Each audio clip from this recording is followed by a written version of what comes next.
Hi guys, today I'm here in Kuala Lumpur. Um, quite excited to be here because I'm here after like maybe 4 5 years, and I'm also quite excited to be here because this is my first overseas trip after like 3 years since we have been under this COVID lockdown, and there were so many COVID protocols which we had to follow. So I'm quite happy and quite excited to be here, and I'm about to embark on my first adventure. So yeah, be with me in this video and stay tuned.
This will be edited in the video. There will be no sound here.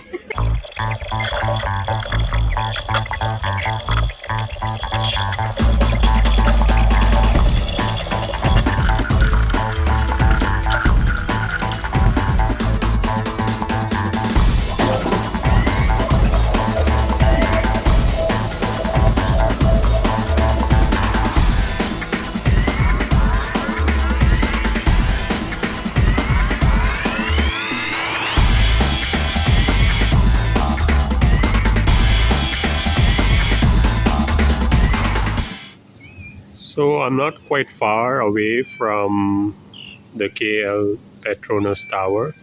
So the place where I'm staying right now is called um, Hotel 28, which is in Chowkit.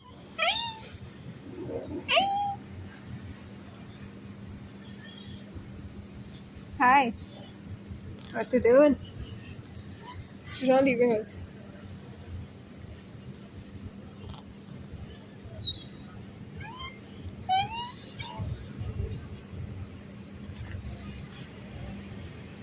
I think that.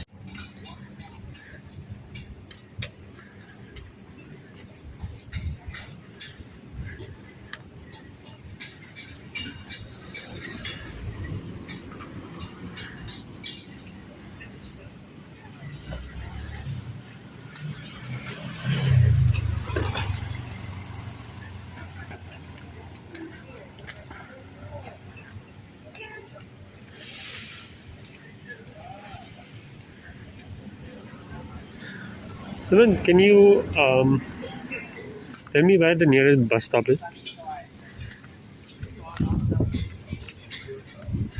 That's Thai. Thai Malaysia. The one name that's wrote there.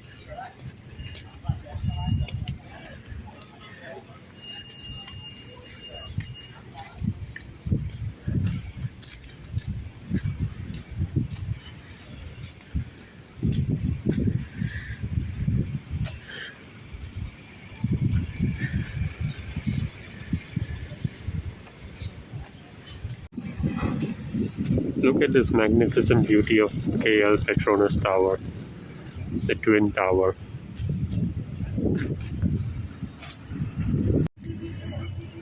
All right then. So uh, the reason why we actually wanted to come to Malaysia is just because it's quite a friendly nation, and it's just like a 2 hours flight from Bangkok, Thailand.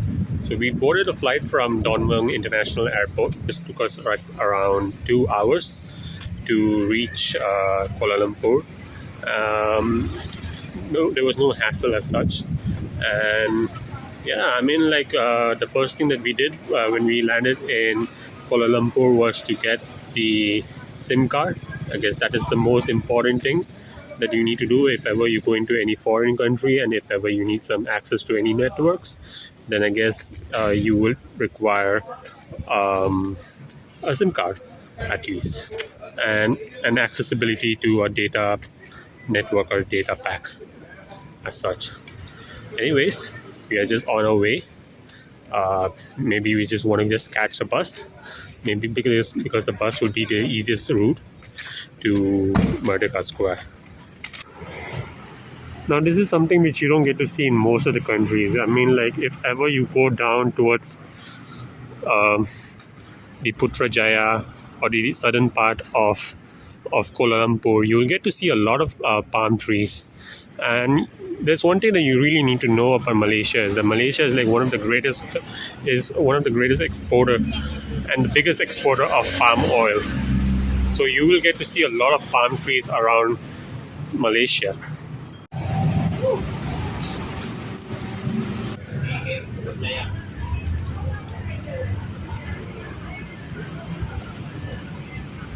Right next to me, there are a lot of people selling socks, caps, belts, and all sort of those items which you might get for a cheaper price. Right then, so we are in the bus stop right now, waiting to uh, waiting for a bus. So let's see.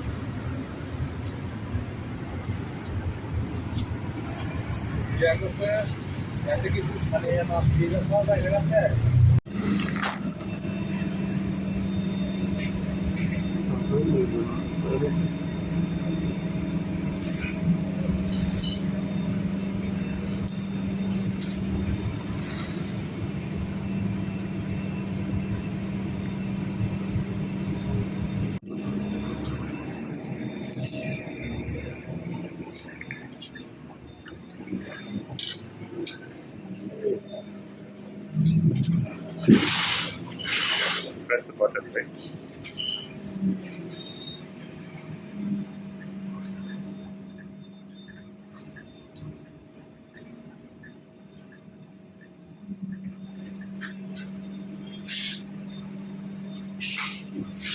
No.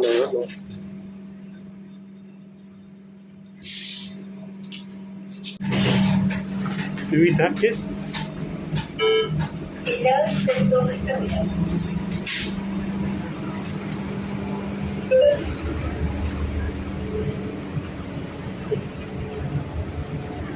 Anyways, we're still trying to get used to the KL transport. I'm not quite sure whether I tapped twice or not in the bus.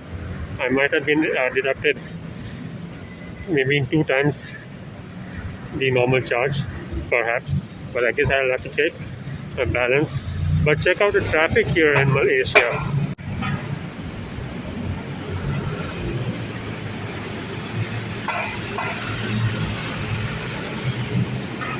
I have seen drivers all around the world, but I've never seen a bus driver trying to maneuver the bus quite skillfully.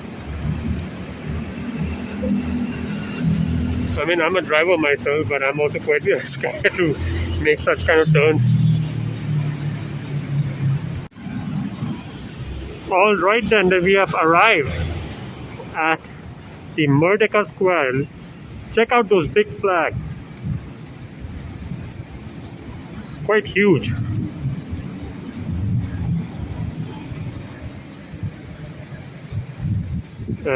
Right next to me is a very well-known heritage site, which used to be the Supreme Court, and the Justice Court all used to be here. But I guess they have all been moved to some part of the city.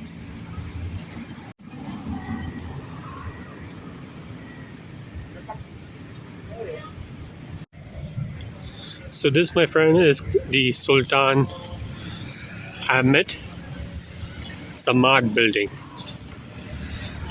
I guess this is the place where the Supreme Court or the lower court of justice used to be here before, but it no longer is because it has all been moved to the other part of the city. I guess the tourist center office must be somewhere inside this building. Anyways, we are about to cross the road. Uh, let's see if it's safe. Yeah, it is safe to cross the road. Anyways, we are about to explore this humongous flag over here that you can see.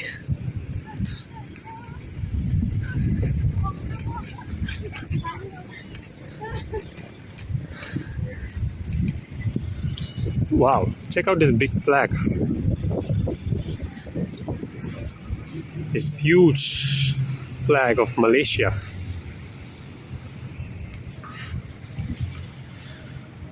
Anyways, I mean the ground is a bit wet, so it might not be recommended to walk on this wet part and soil our shoes.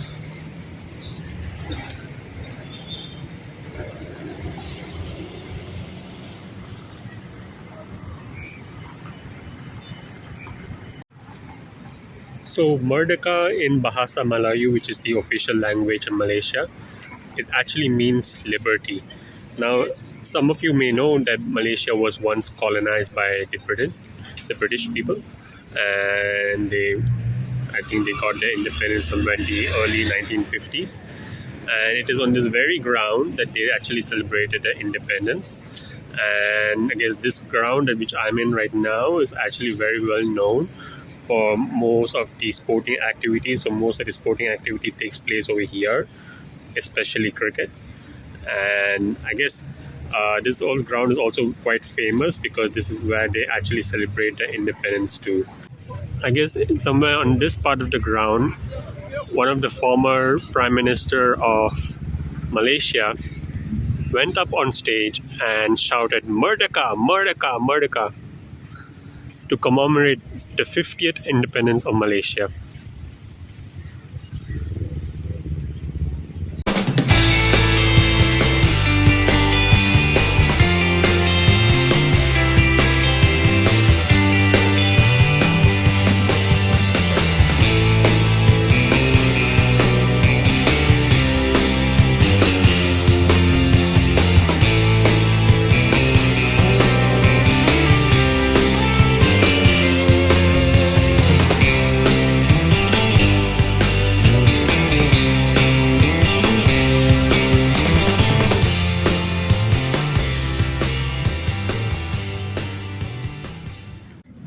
We are about to explore the city gallery, and we would like to learn more about the Malaysian culture, its rich history.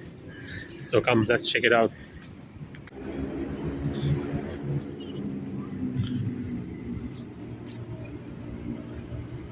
Look at this magnificent beauty.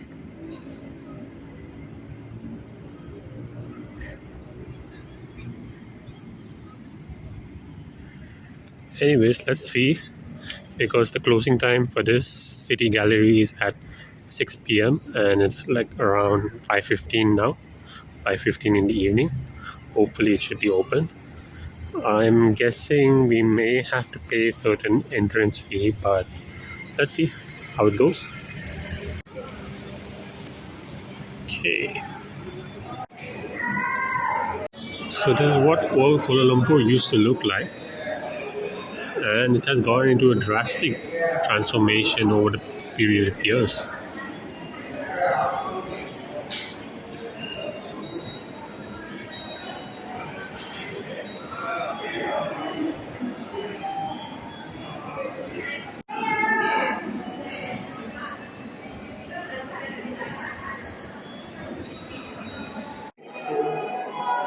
Malaysia is as such it's a multicultural society, so it's not built by only one specific community. It has been built and contributed by many people from different castes, from different religions, from different communities, like from India, from Pakistan. The Hindus have also contributed. So so much to this nation, for the Muslims have also done so much to this great nation of Malaysia. And the reason why Malaysia is right now what it is because of all this plural society, which they strongly believe in.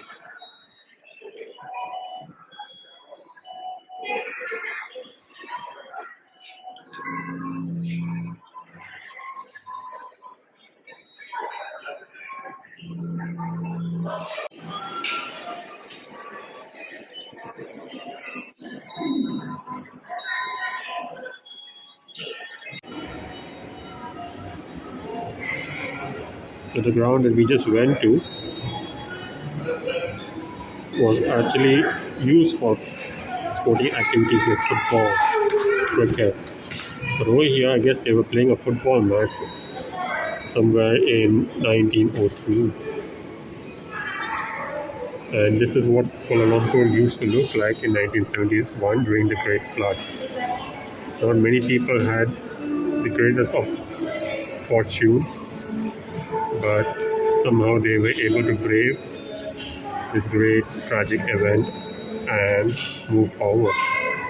Kuala Lumpur, as such, has gone into a series of transformation, and this is what Kuala Lumpur is, a multicultural society.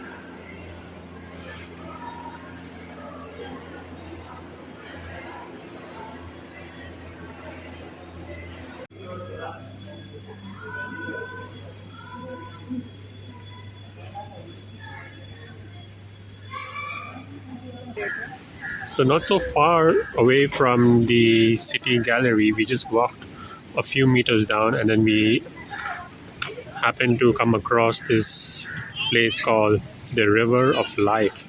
Check out this river. And right next to this river is this amazing piece of artwork that you can get to see on these buildings. Looks amazing.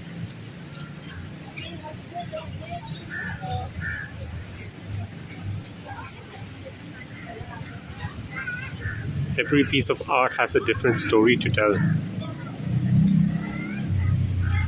Amazing.